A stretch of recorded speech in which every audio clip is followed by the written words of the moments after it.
আমাদের মেধাবী সমন্বয়করা যারা জুলাই অগাস্টের বিপ্লবের মহাপরিকল্পনাকারী, মহা নির্দেশকারী, মহানির্দেশ পালনকারী ছিলেন, তারা নাগরিকত্ব কমিটি নামে যে নাগরিক কমিটিটা করেছেন সেটাকে নাকি রাজনৈতিক দলে রূপান্তরিত করা হবে।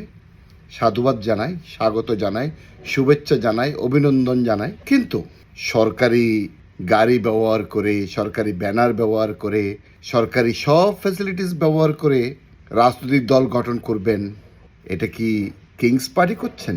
এই কিংস পার্টির কে জিতিয়ে আনবেন ডক্টর আসিফ নজরুলের নামে?